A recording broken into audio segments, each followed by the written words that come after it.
Hello friends, आप देख रहे हैं आपका चैनल शेयर बाजार विद आयुष और बात करेंगे दोस्तों सैजिलिटी इंडिया आईपीओ के फर्स्ट डे सब्सक्रिप्शन के बारे में। कितना सब्सक्राइब हो पाया पहले दिन, यही हम चर्चा करेंगे, तो वीडियो को आप लोग देखिएगा पूरा ज़रूर। सो दोस्तों, आज से इशू ओपन हो चुका है और फर्स्ट डे अब हमको कंप्लीट होता हुआ नज़र आ चुका है। अब 2 दिन और बचे हुए हैं, जो है 6 सितंबर और 7 सितंबर, जब आप इस इशू में पैसा लगा पाएंगे। 10 रुपये की दोस्तों फेस वैल्यू है, करीबन 28 से 30 रुपीज़ का प्राइस बैंड है। अगर आप कभी भी फर्स्ट टाइम इस आईपीओ में लगा रहे हैं, मतलब कोई भी जो वीडियो देख रहा है, अगर आप फर्स्ट टाइम इस इशू में पैसा लगा रहे हैं, कोई भी आईपीओ में पैसा लगा रहे हैं, तो हमेशा दोस्तों आपको दो ऐसा प्राइस बैंड दिखेगा, जैसे 28 से 30, राइट। तो काफ़ी लोग होंगे जो फर्स्ट टाइम लगाने की सोच रहे हैं, तो वो सोचेंगे कि हम 28 रुपीज़ पे अप्लाई कर देते हैं, 30 पे क्यों अप्लाई करें। तो ये गलती आपको नहीं करनी है। वापस बता रहा हूँ, अगर आप आईपीओ में लगा रहे हैं पैसा, तो आपको लगाना है only on the upper price band, जो है 30 रुपीज़ का। अगर आपने मान लीजिए 29 पर लगा दिया या फिर 28 पर लगा दिया फॉर एग्जांपल, तो ये बात ध्यान रखिएगा, आपका जो बिड है उसको रिजेक्ट कर दिया जाएगा। काफ़ी लोग बोलते हैं प्राइस बैंड इस तरीके से रखा के जाता है, तो देखिए उसके पीछे का सिंपल रीज़न है कि कंपनी कभी भी दोस्तों, यहाँ पर अगर कंपनी मान लीजिए कंपनी ने कहा कि ठीक है हमारा मन है, हम 28 पे भी शेयर इशू कर देंगे, तब जाकर दोस्तों आपको शेयर मिलेगा। अदरवाइज कंपनी हमेशा, मोस्ट ऑफ द केसेस, ऐसा नहीं कि आज तक कोई ऐसा केस ही नहीं हुआ जिसमें कंपनी ने लो प्राइस पे शेयर इशू नहीं किया है काफ़ी बार। बट जब कंपनी, ये बात ध्यान रखिएगा, वो लोअर प्राइस रेंज पे तभी इशू करती है मोस्टली, जब कंपनी अपने एंकर्स को भी लोअर प्राइस रेंज पे शेयर एलोकेट कर रही है। इस केस में भी याद रखिएगा, कंपनी ने एंकर्स को जो एलोकेट किया है अपने शेयर, वो 30 रुपीज़ पर किया है। तो ये बात ध्यान रखिएगा, रिटेल को, एचएनआईज को या फिर क्यूआईबीज को, सबको अपर प्राइस रेंज पे शेयर एलोकेट किया जाएगा। तो इस बात को ध्यान रखना है। 500 शेयर का दोस्तों लॉट साइज है, करीबन 2106 करोड़ का इशू है, पूरा का पूरा ओएफएस, यानी कोई भी ऐसा दोस्तों कंपनी के पास जाता हुआ नजर नहीं आएगा। सारा का सारा पैसा जो कंपनी में अपना हिस्सा बेच रहे हैं उनके पास जाता हुआ दिखेगा। ये बात ध्यान रखिएगा, अगर आप कंपनी के एम्प्लॉय है, कौन सी कंपनी के, सैजिलिटी इंडिया के, अगर आप कोई दूसरे एम्प्लॉय है, मान लीजिए आप XYZ कंपनी के एम्प्लॉय है और आप सैजिलिटी इंडिया के एम्प्लॉय कैटेगरी में लगा देते हैं, मान के कि मैं भी तो एक एम्प्लॉय हूँ, तो यह बात ध्यान रखिएगा, आपको इशू नहीं मिलेगा, बिकॉज ये सिर्फ उन एम्प्लॉयज़ के लिए लिमिटेड है जो सैजिलिटी इंडिया में काम करते हैं। अगर आपने लगा भी दिया फॉर एग्जांपल बाय चांस, कि ये सोच के कि क्या पता मुझे मिल जाए, राइट, इशू हो सकता है कि बहुत ज़्यादा ना बने, एम्प्लॉय कैटेगरी में लगा देता हूँ, मुझे मिल जाएगा, ऐसा नहीं होता है। ये बात ध्यान रखिएगा, कंपनी सारी डिटेल रजिस्ट्रार को बेचती है, और अगर आपका नाम वहाँ पर नहीं शो होगा तो ऑटोमेटिकली यहाँ पर भी रिजेक्शन आपको आ जाएगा। ये बातें मैं क्यों क्लियर कर रहा हूँ, बिकॉज काफ़ी लोग ये गलती करते हैं फर्स्ट टाइम। बाकी दोनों एक्सचेंजेस दोस्तों आपको इसकी लिस्टिंग देखने को मिलेगी। इस आईपीओ में रिटेल में एक एप्लीकेशन याद रखिएगा दोस्तों, जिसमें आपको करीबन 500 शेयर्स मिलेंगे एक लॉट के अंदर, 15,000 रुपये आपको पे करने पड़ेंगे। रिटेल में आप मैक्सिमम 13 लॉट तक जा सकते हैं। वापस बता रहा हूँ, अगर दोस्तों रिटेल कैटेगरी ओवर सब्सक्राइब हो जाती है, तो ये बात ध्यान रखिएगा, आपको सिर्फ एक लॉट लगाना है। उसके पीछे का रीज़न है, ओवर सब्सक्रिप्शन पे अगर आपने 13 लॉट भी लगाए, तब भी अगर आपको अलॉटमेंट आ भी जाता है तो सिंगल लॉट ही मिलेगा।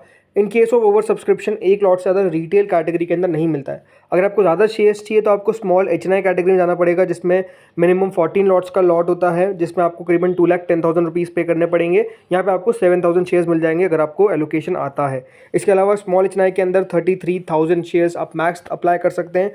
अगर और आगे आपको जाना है तो बिग एचएनआई कैटेगरी में जाना पड़ेगा, जिसमें मिनिमम है 67 लॉट्स, 10,05,000 के आसपास आपको पे करना पड़ेगा।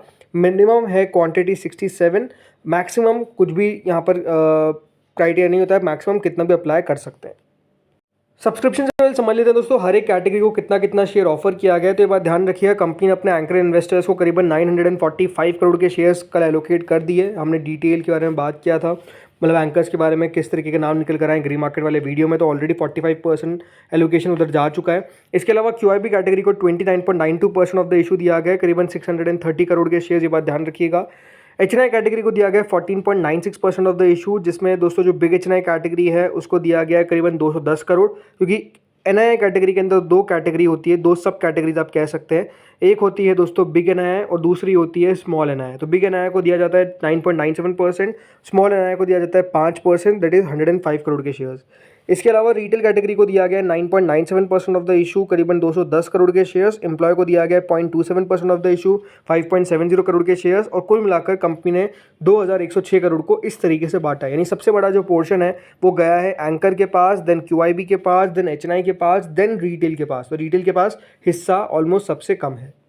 अब आते हैं दोस्तों सीधा सब्सक्रिप्शन पे। तो पहले दिन दोस्तों क्यूआईबी नदारत दिखे, यानी बिल्कुल भी क्यूआईबी का पैसा जो है वो नहीं आया, 0.00 टाइम्स। इसका मतलब ये है कि QIBs डेफिनेटली आज इंटरेस्टेड नहीं थे इस इशू के अंदर। करीबन दोस्तों 49,000 शेयर्स के लिए bid I, that is only 0.147 crore, यानी काफ़ी कम पैसा जो है वो आज हमको QIB लगाते हुए नजर आए। अब पहले और दूसरे दिन दोस्तों QIB ज़्यादातर नहीं लगाते हैं IPOs के अंदर, हमको final day that is third day जो है वो QIB का पैसा आता हुआ दिखता है। तो यहाँ पर भी थर्ड डे ही आपको पैसा आता हुआ दिखेगा। ये ज़रूर इंटरेस्टिंग होगा देखना कि QIBs कितना पैसा लगाते हैं, क्योंकि देखिए बाजार के अंदर अभी अनसर्टेनिटी ज़रूर है, मार्केट्स वॉलेटाइल है। मार्केट्स में आपको पता है एक बड़ा इवेंट चल रहा है जो है US के इलेक्शंस, जिसके कारण आप देख सकते हैं बाजार किस तरीके से वॉलेटाइल है, ऊपर नीचे होते हुए नज़र आ रहे हैं। तो ये देखना रहेगा कि हाँ अगर US इलेक्शन के अंदर दोस्तों पॉजिटिव होता है तो नो डाउट QIB का भी और इंटरेस्ट आपको आता हुआ नजर आएगा। लेकिन अगर नेगेटिव हो गया तो फिर देखना है कि QIBs क्या इस इशू के अंदर पैसा लगाते भी हैं या फिर नहीं। इसके अलावा HNI कैटेगरी दोस्तों पहले दिन 7% के आसपास सब्सक्राइब हुई, करीबन 23 करोड़ रुपए जो है वो बेसिकली लगाए गए। जिसमें बिग NII कैटेगरी की अगर मैं बात करता हूँ तो करीबन 0.04 टाइम्स या फिर 4% जो है वो बिग NII कैटेगरी सब्सक्राइब हुई। करीबन बिग NII को दोस्तों 7 करोड़ शेयर ऑफर किए गए थे, बट ओनली 28 लाख शेयर्स के लिए पहले दिन एप्लीकेशन आता हुआ दिखा, that is close to 8 crore rupees. वहीं जो स्मॉल NII कैटेगरी है 14% स्मॉल NII कैटेगरी हमको सब्सक्राइब होती हुई नजर आई। करीबन 3.5 करोड़ शेयर्स जो है वो ऑफर किए गए हैं, बट 48 लाख शेयर्स के लिए ही पहले दिन दोस्तों जो एप्लीकेशन है वो आते हुआ नजर आया, दैट इज ऑलमोस्ट 14.66 करोड़। इसके अलावा जो रिटेल पोर्शन है दोस्तों वो करीबन हमको 1 गुना सब्सक्राइब होता हुआ दिखा, करीबन 7 करोड़ शेयर के सामने पहले दिन 7 करोड़ 65 लाख शेयर, यानी रिटेल दोस्तों अभी अगर आप देखेंगे तो ऐसी अकेली कैटेगरी दिखती है जो पूरा सब्सक्राइब हो पाई। रिटेल कैटेगरी ने कुल मिलाकर 229 करोड़ रुपीज़ लगाए। अब ये बात ध्यान रखिए, अगर यहाँ पे रिटेल का हिस्सा 35% होता तो नो डाउट रिटेल का हिस्सा जो है वो आपको बड़ा दिखता, तो पहले दिन 1 गुना भर भी नहीं पाता। लेकिन क्योंकि रिटेल का हिस्सा है दोस्तों मात्र 10% है, बल्कि एग्जैक्ट 10% भी नहीं, उससे थोड़ा सा कम है, तो इसीलिए दोस्तों पहले दिन अगर आप देखेंगे तो 1 गुना सब्सक्रिप्शन दिख रहा है। और दिख कितना रहा है पैसा, मात्र 229 करोड़। तो रीज़न सिंपल है कि देखिए कितना पैसा जो आ रहा है सामने, उसके सामने कितना सब्सक्राइब हो रहा है। वही जो एम्प्लॉय कैटेगरी दोस्तों वो 1.35 टाइम्स हमको सब्सक्राइब होती हुई नजर आई। कुल मिलाकर एम्प्लॉय कैटेगरी ने 7 करोड़ रुपए लगाए। टोटल मिलाकर ये जो इशू है वो 22% पहले दिन सब्सक्राइब होता हुआ नजर आया। यानी आप कह सकते हैं कि पहले दिन दोस्तों ये 1/3 भी सब्सक्राइब नहीं हो पाया। राइट, इशू को डल रिस्पॉन्स मिला है पहले दिन के अंदर, मात्र 260 करोड़ रुपए है, जिसमें से मेजर पोर्शन जो है वो किसने लगाया, रिटेल ने। HNIs और QIBs तो आज बिल्कुल भी इंटरेस्टेड नहीं दिखे। चलिए QIBs को छोड़िए, HNIs भी इंटरेस्टेड नहीं दिखे।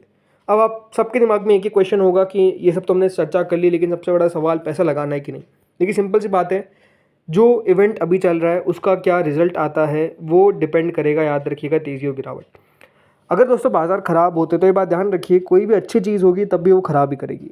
लेकिन अगर बाजार आप मान के चलिए अगर अच्छा हो जाता है तो नो डाउट चीज़ें आपको और बदलती हुई नजर आएगी। तो अभी इसीलिए मैं कहूँगा कि देखिए आपको फर्स्ट और सेकंड डे ज़्यादा दिमाग नहीं लगाना है, हम थर्ड डे देखेंगे हमको अप्लाई करना है कि नहीं करना है। कंपनी बढ़िया है, मैं आपको ये कह सकता हूँ, कंपनी के अंदर कोई दिक्कत वाली बात नहीं है, कोई इशू नहीं है, बट रीज़न सिंपल है जो है वो है मार्केट्स। सिंपल सी बात है, अगर आप सोचते हैं कि मुझे बाजार का कोई फर्क नहीं पड़ता, आप बताइए IPO अच्छा है कि नहीं, तो मेरे हिसाब से देखिए लिस्टिंग गेन हो सकता है कि बहुत ज़्यादा ना हो, राइट, 10-15% के हो जाए। तो अगर आपका व्यू ऐसा है कि आपको 10-15% भी चलेगा तो अप्लाई करिए, वो भी रिस्क के साथ। अगर बाजार गिर गया तो यहाँ पे 10-15% नीचे भी हो सकता है, वो आपको समझ के चलना है। बट अगर आपका व्यू लॉन्गर टर्म का है तो कोई दिक्कत आज तक मुझे नज़र नहीं आती है। ग्रे मार्केट कितनी है, तो देखिए ग्रे मार्केट 0 है, क्योंकि 3 रुपये पे स्टार्ट हुई थी ग्रे मार्केट और उसके बाद शून्य हो गई, दैट इज़ 0। तो अब देखिए ग्रे मार्केट के अंदर भी एक्टिविटी डल है, कोई भी कारोबार जो है ग्रे मार्केट में नहीं हो रहा है, राइट। तो ये साफ दिखाता क्या है कि इशू को GMP में भी कोई खास रिस्पॉन्स दिखता हुआ नज़र नहीं आ रहा है। तो ये बात आपको समझ के चलनी है। बाकी जो भी है डिसीजन हम वो फाइनल डे बताएंगे, बिकॉज फाइनल डे कितना पैसा आता है QIBs का वो आपको मैं अपडेट कर दूंगा 2:30 तक, ताकि आप अपना फाइनल डिसीजन ले सकें। तो दोस्तों इस वीडियो में इतना ही था, होपफुली आपको वीडियो बढ़िया लगा होगा। लेकिन आप लोग मुझे बताइए आपका रिस्पॉन्स क्या है, कि आपने अप्लाई कर दिया या फिर आप अप्लाई करेंगे, बताइए कमेंट सेक्शन में। इस वीडियो में इतना ही था, thank you friends for watching this video.